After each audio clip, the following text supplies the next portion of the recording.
Look at what the world has become. In such a short period of time, we have witnessed society turn into something so unrecognizable. What does this mean? And why is this happening? Well, in order to answer this question of what is happening, we must know where we are. And in order to really know where we are, it's crucial to understand there is no problem here. This is all divinely orchestrated. The problem isn't the government. The problem isn't the people. The problem isn't the culture. The problem isn't the education. The problem isn't religion. The problem isn't the lack of connection with our heritage. The problem isn't race. The problem isn't the economy. The problem isn't tyranny. In fact, there is no real problem. We may think this experience is difficult because one or more elements of this world has been abused, poisoned, or hidden away.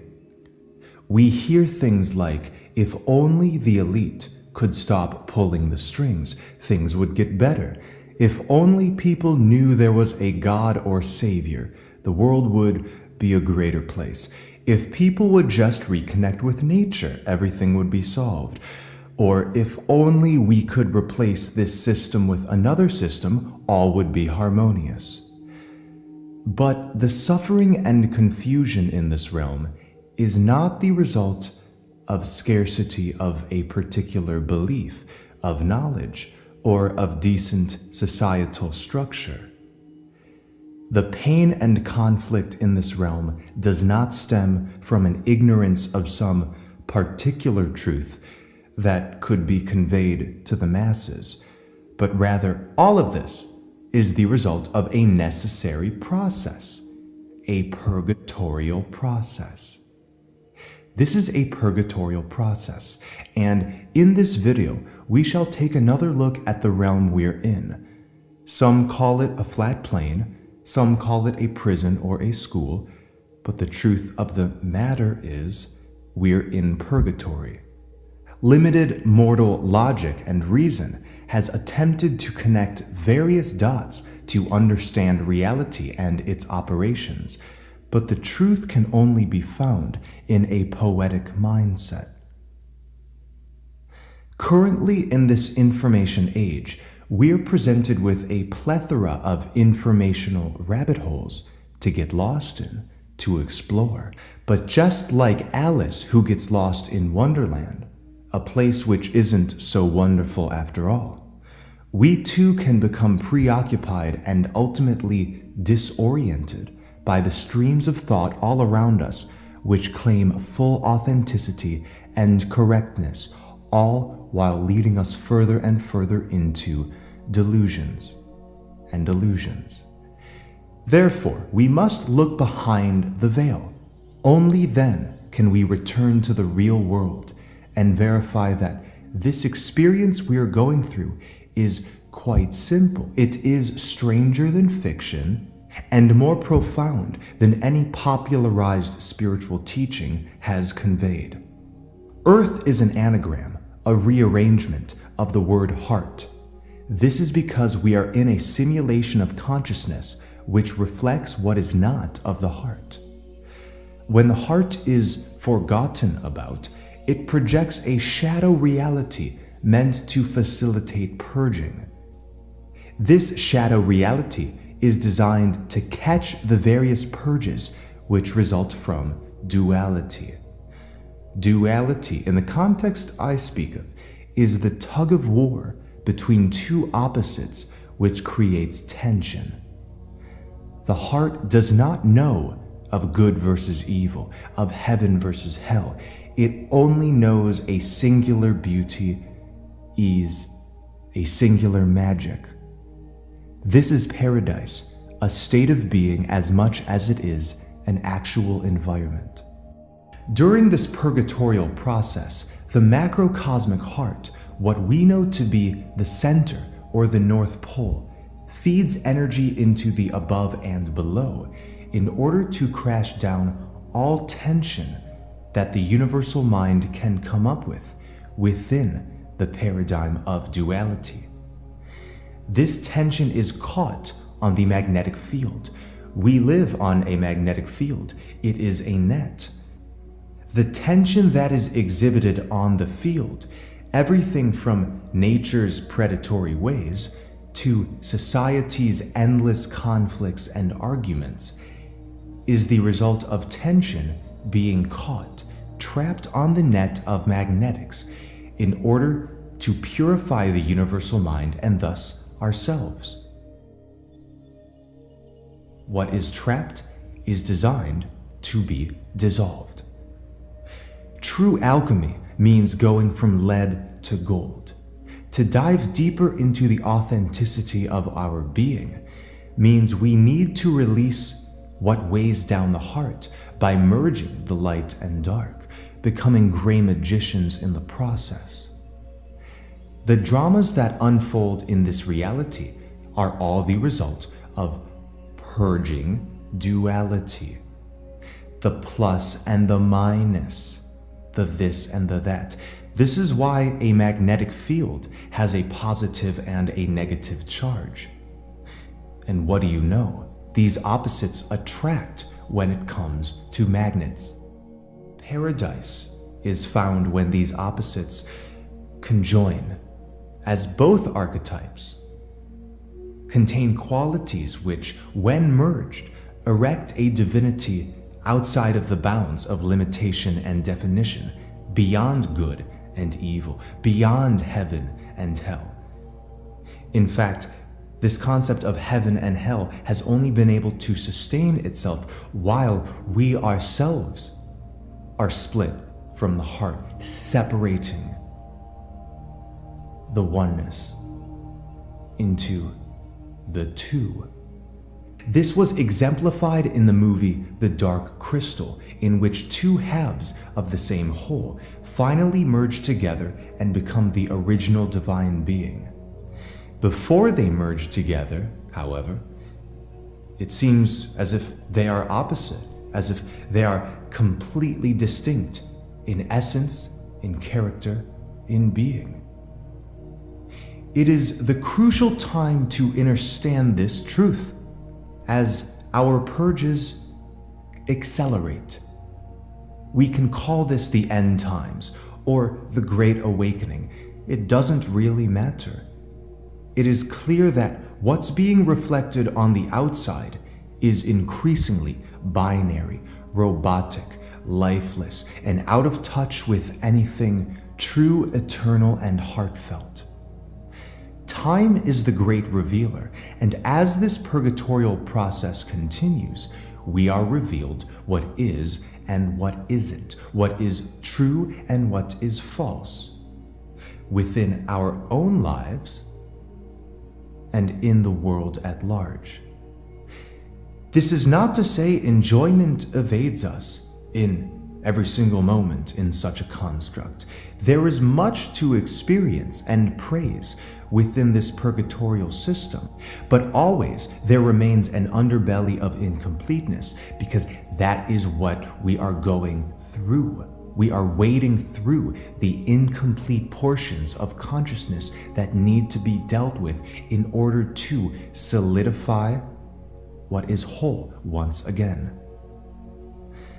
The center of this plane is indeed the center of ourselves, Hyperborea, also known as the Garden of Eden, the place of peace, Shambhala, land of the living fire. This space consists of 4 continents and 4 rivers with a central axis. Our own hearts contain 4 valves and 4 chambers. The heart is the emerald ray. Like the aurora, which pours from this space, is primarily emerald green. This is the heart of Tafiti. This is Sleeping Beauty. This is the Emerald City. To access paradise, it is not an act of the will. Purgatory is designed to lead the living souls through our own shadows using real-time, lifelike metaphors and dramas. And like Dante wrote of Mount Purgatorio, the purging process leads inevitably to the earthly paradise. The earthly paradise, or Garden of Eden, sits on top the various levels of purgatory. When the process completes, the heart reopens, paradise reopens. The process of purgatory is a cleansing process, but to cleanse, we must walk through the flames of ourselves. In my video, The Purgatorial Dumping Ground, we spoke of this truth and compared the bird's eye view of purgatory with our own realm. The center of the bullseye is the North Pole, is the heart, is the earthly paradise. I have received many comments like, "I'm sick of this place, let's go north," and "Why can't we buy a boat and find paradise?" We can't do that because the North Pole is not a physical destination. We must think outside of our earthly senses to know what the center is. Hyperborea is found neither by land nor by sea. The external center is simply a placeholder for the inner energies which align to such a paradise. We are in a holographic simulation of consciousness that needs to be journeyed through in order to unload the tension duality brings so the heart can remember its own vitality and magic.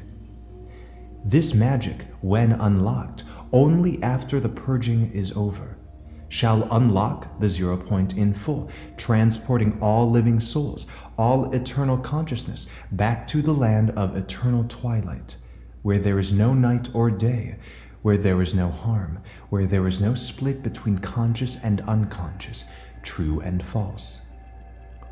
The universal mind is the name I give to the bank of possibilities which can manifest into experience and into consciousness. Within the universal mind, there are infinite possibilities.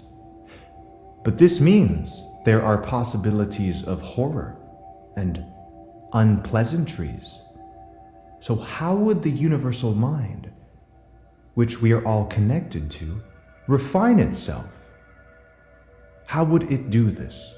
Well, it would have to set up a construct, a matrix, which can be utilized to unload some possibilities through playing them out on the world stage and in our own lives and in the personifications of consciousness that we know to be soulless beings or non-player characters.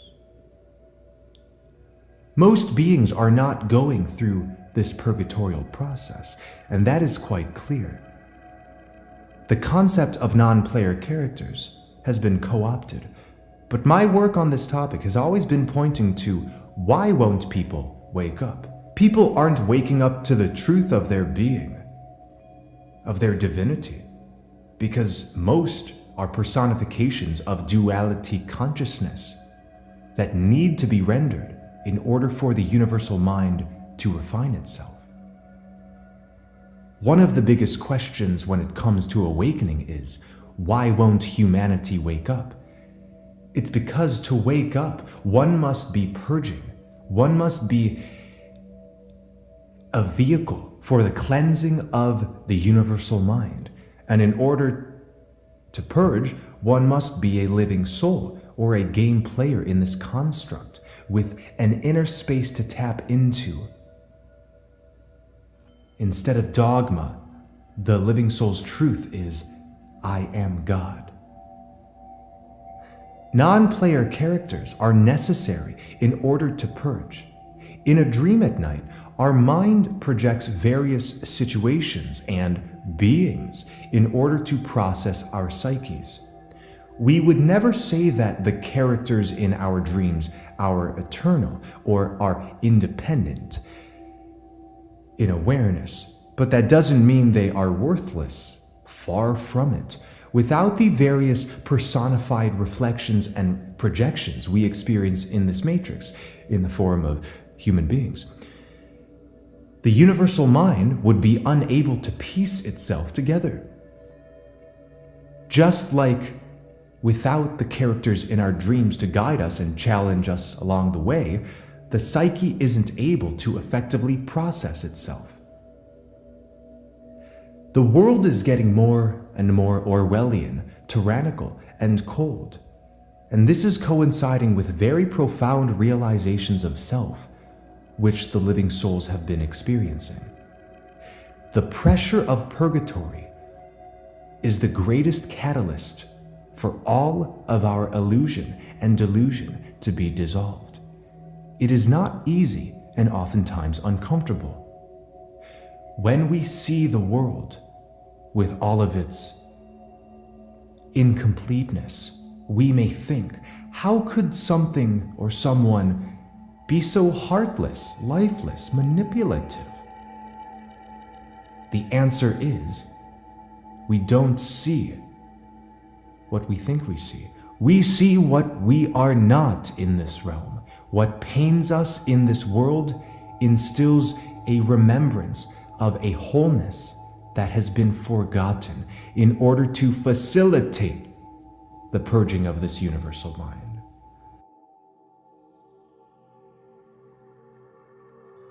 The purgatorial process requires that we lose ourselves to our own purges. The various spiritual traditions of this world typically treat suffering as a symptom of an unenlightened being or one who has fallen into sin. But what if the sin or the suffering we experience comes from the shedding of duality, which has been taken on for the sake of reigniting paradise and strengthening the heart? This makes every bit of suffering noble. We must not get lost in surface level interpretation if we are to see things for what they are. Taking a step back from the noise, from the screams and the shouts, it's clear that the binary consciousness, which has masked itself for so long, is increasingly revealing itself for what it truly is. Remember, time is the great revealer. Medical doctors tend to focus on symptoms and not the root cause of the symptoms. Likewise, we can dupe ourselves into focusing on the results of purging. The universe operates within many paradoxes.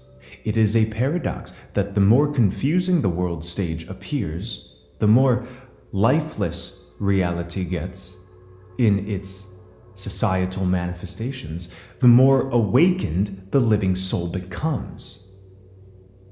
An awakening can only take place if one has been sleeping.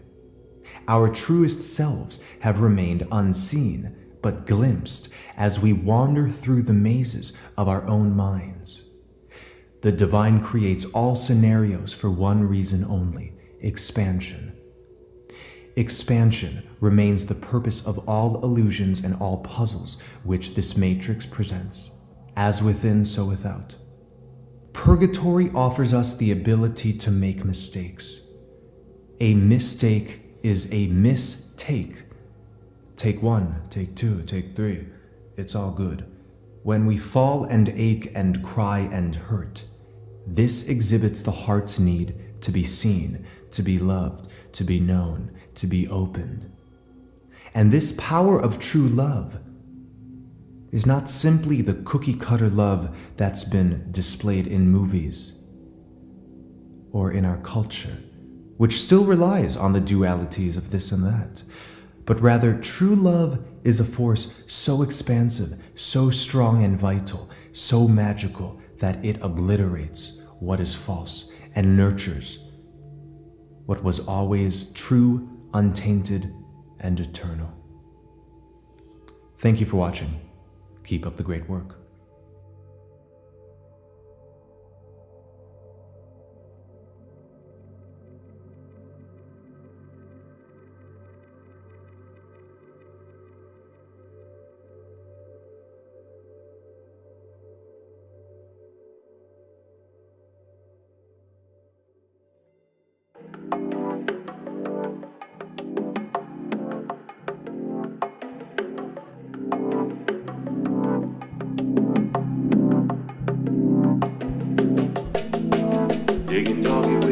eyes closed, stretching at the exposed.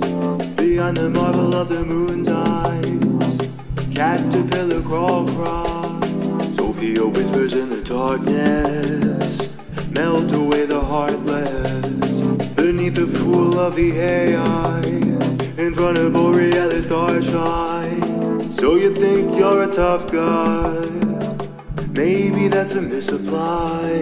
So keep it cool, keep it purified, get to the center of the bullseye. Sophia whispers in the darkness, melt away the heartless. So keep it cool, eyes on the prize, center of the bullseye. Center of the bullseye. Center of the bullseye. Center of the bullseye. Center of the bullseye.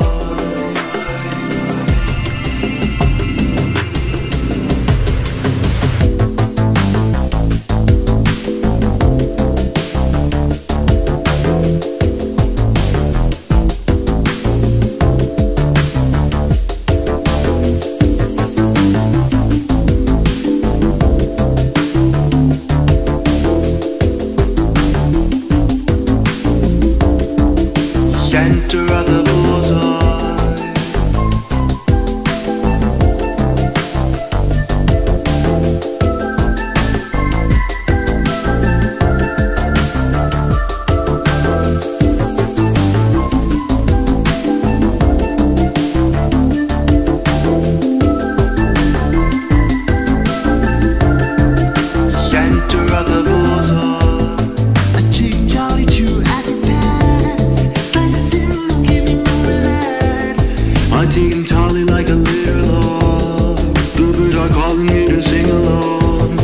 A chicken jolly with your eyes closed, Stretching at the exposed. Behind the marble of the moon's eyes, caterpillar crawl cries. So you think you're a tough guy, maybe that's a misapply. So keep it cool, keep it purified, get to the center of the bullseye. Sophia whispers in the darkness, melt away the heartless. So keep it cool, eyes on the prize, center of the bullseye.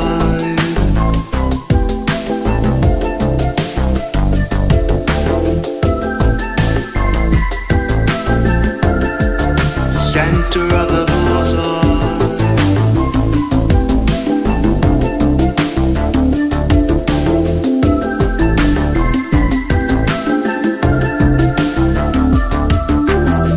that love in the shade. Baby, looking so fine, honey, babe. Never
center of the bullseye.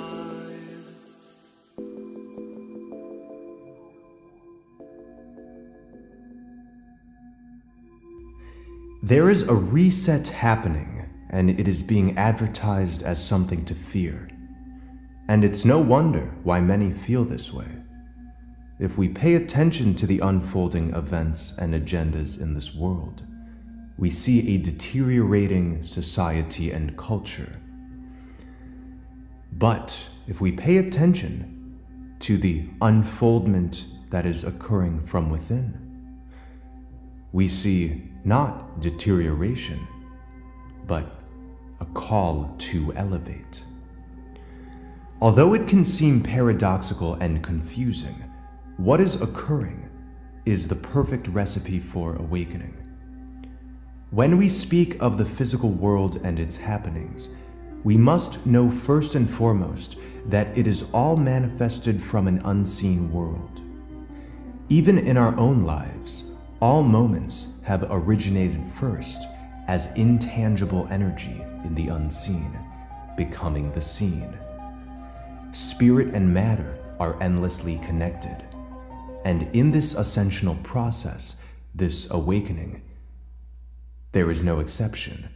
Spirit uses matter as a vessel for cleansing. We incarnated in these avatars in order to cleanse ourselves and thus cleanse spirit. It is a joint process with no hierarchies involved. What a time of great change and dramatic transformation we are in. It may seem a bit difficult, but the ultimate result of this transformation is liberation.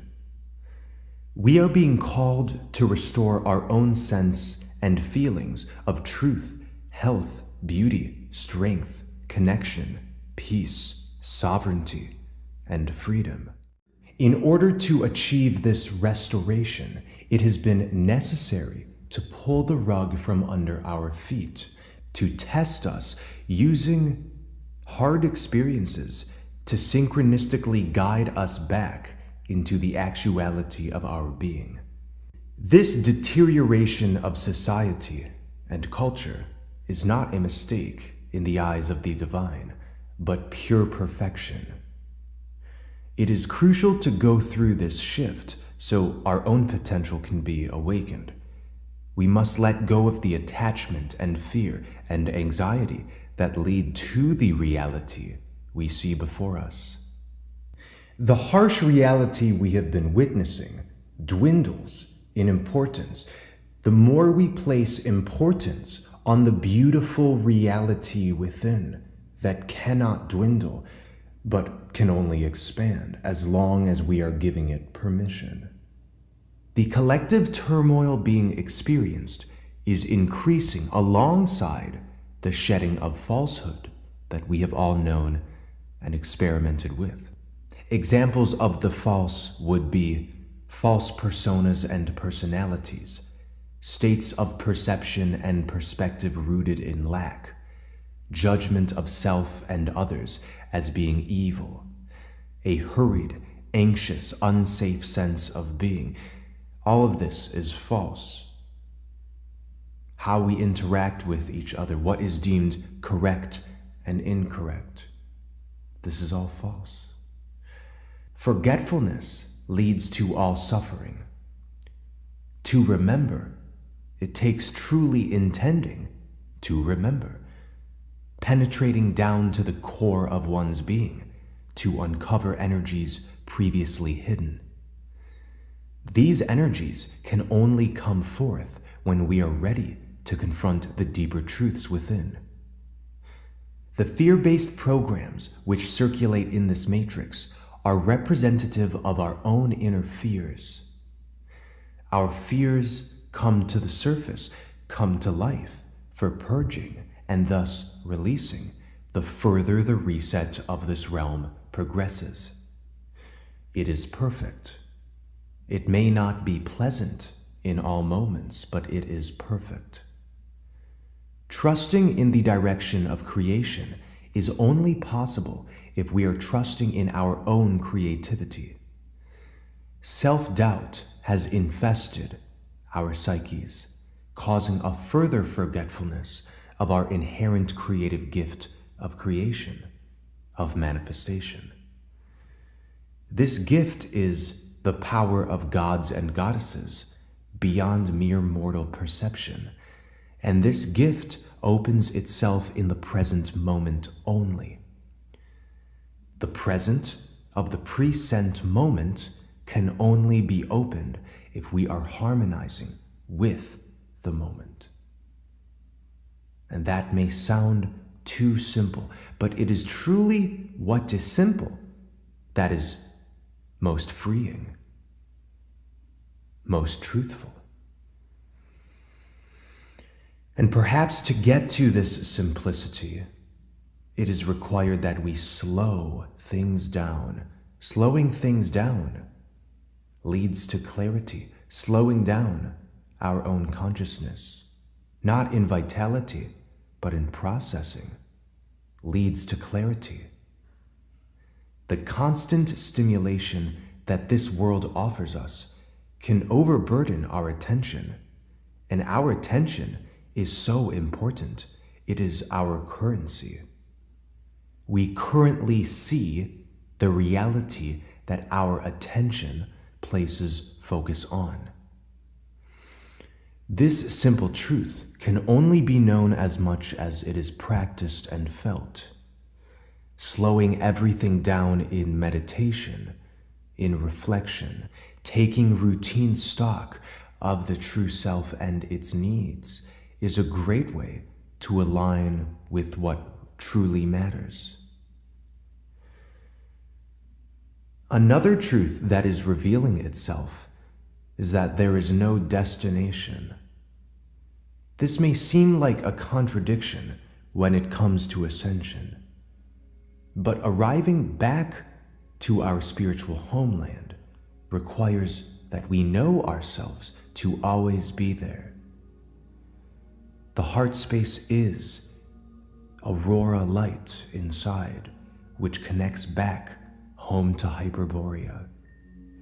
This is a land of play and fun and peace and sacredness and wellness. Those realities exist inside of us right now, in this present moment. To access Hyperborea requires accessing it right now, without the need for an external or future result, without the attachment to a future event. The event is occurring right this moment, and there is only ever one moment, constantly shifting and changing.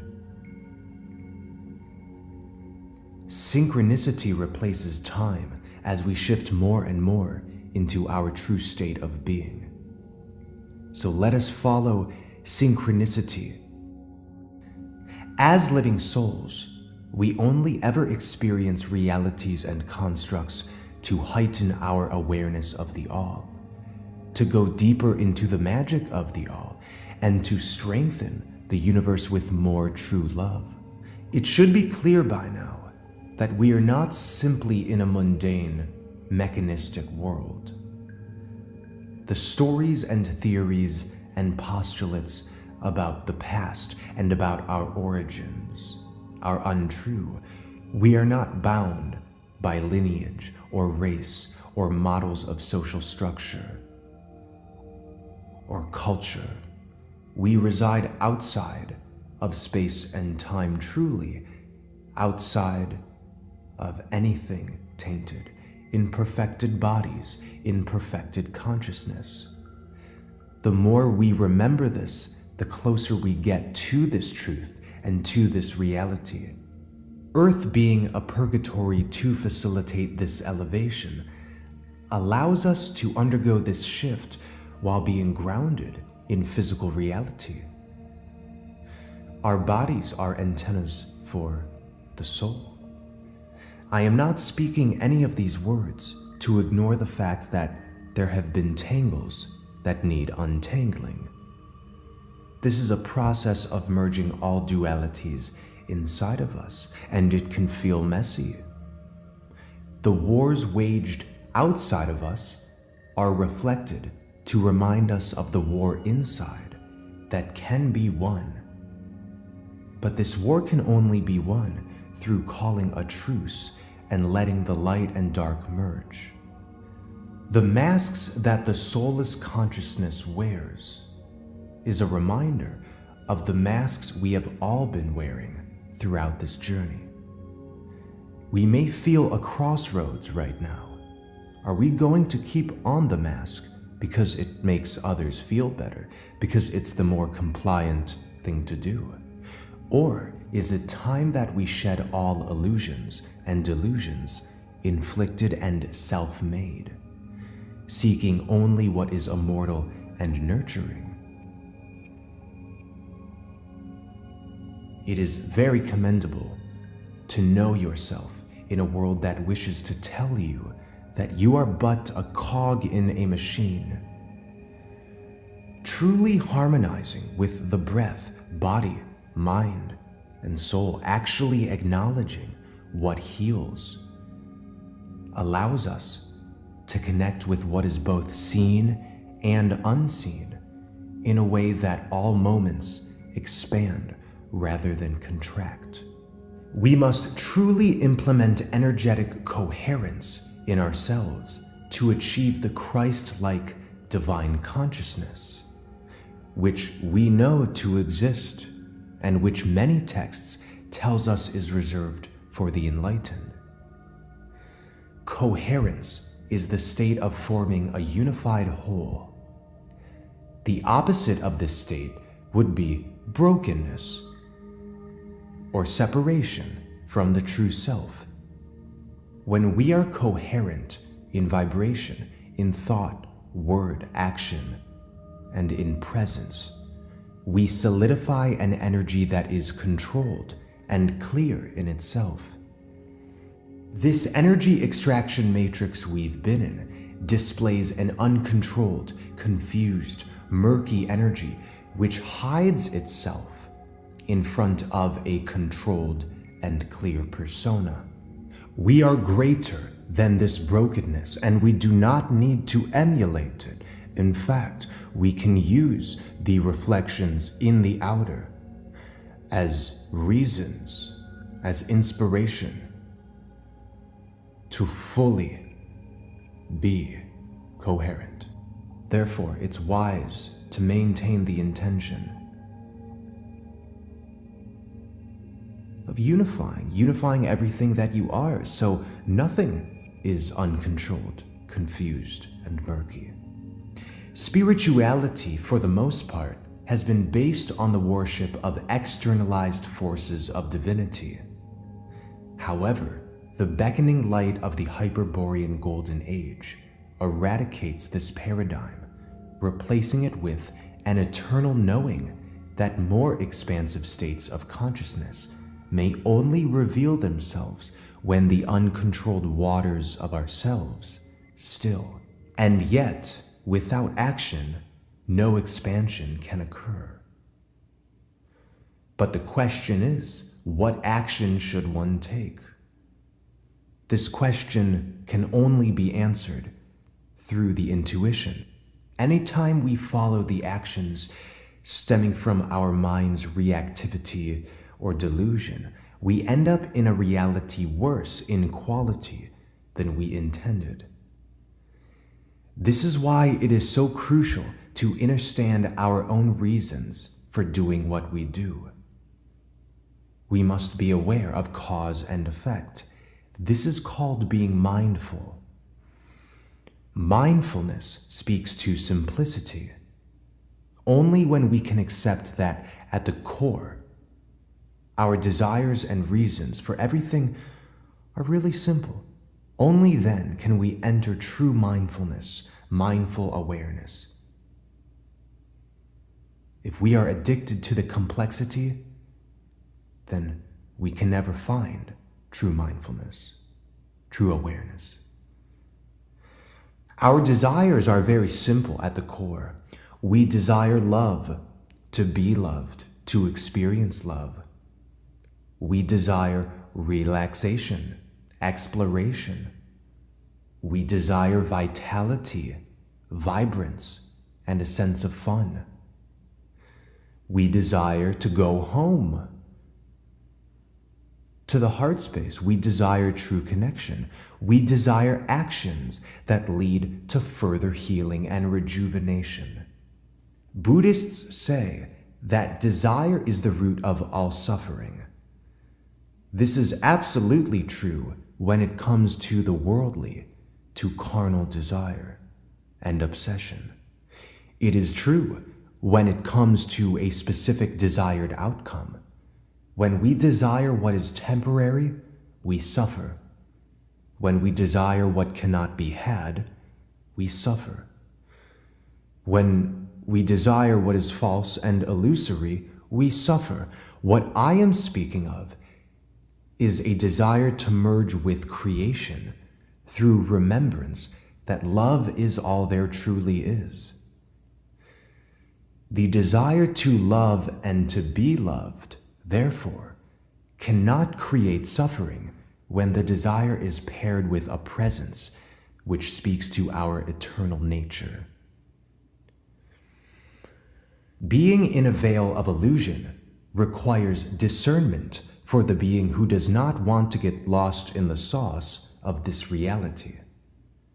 This veil of illusion tempts us, haunts us, confronts us, and inspires us for the sake of remembrance. The veil pushes us to be the greatest versions of ourselves through displaying the many inversions of ourselves. When we see a sick reality, we may choose health and wellness outside of the bounds of illusion, which makes us ill. When we see a world of anxiety, we may choose ease. The choice always exists, but if we allow ourselves to absorb the world's false images and narratives, we may think there is no choice but fear and misery. Beyond fear and misery, beyond good and evil, there is a wellspring of warmth, a center point. This is the heart space, the unity that resides within, expressing itself without, under the guise of separation. We oppose ourselves and the world so much because we think we have to. We have rarely given ourselves permission to just let paradise synchronistically weave itself together. So let us give ourselves this sacred permission. We can. It's possible. We may think there is no other choice but to oppose and resist a world that seems to want to hurt us. Discernment leads to knowing what is and what isn't. So only with discernment can we realize all opposition is rooted in forgetfulness. The harsh teacher of purgatory is not harsh for the sake of just being harsh. All that is occurring individually and collectively is necessary. It's how Sophia is processing herself. It's how we refine ourselves. It's how the universal mind further refines itself. The strange, sometimes terrifying events occurring on Earth are meant to let all of this be known to the living souls. If all of this isn't readily apparent, I implore you to look within and really let yourself open up to what is true. On one hand, our true selves are already immovably perfect. On the other hand, we must remember our true selves to move into that immovable perfection. When we do not remember or choose to forget, we suffer. The topic of ascension is often paired with concepts of aliens and light beings and greater dimensions. And while these concepts could be inspiring, there is no need to acknowledge or believe in any of this. It all boils down to consciousness, to the state of being. Am I elevating and deepening in my understanding of self? Am I living inspired? Am I living unified in myself? Do I trust creation? Do I know who I am and how I operate? Ascension means yes to these questions. A living soul is a child deep down who just wishes to play. We have been playing the game of duality, and now we wish to play a different game. The phrase inner child may evoke the judgment of immaturity, but what I am pointing to is innocence. Innocence is a state achieved only when all components of ourselves are clear to ourselves. When nothing is hidden in the shadows, buried in the dirt, or masked by the fog, innocence arises. But first we must confront. We are being given this period to really assess what prevents innocence. What needs to be released, whether it be a perception, an action, or a relationship, to come back to greater awareness of this innate innocence. Keep up the great work, everyone. The journey continues. Let's keep doing this. Thank you.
We got another shot in the climb, and I'm out of the climb, and shouting in the climb, and I'm out of the climb, and the shot in the climb, and bang,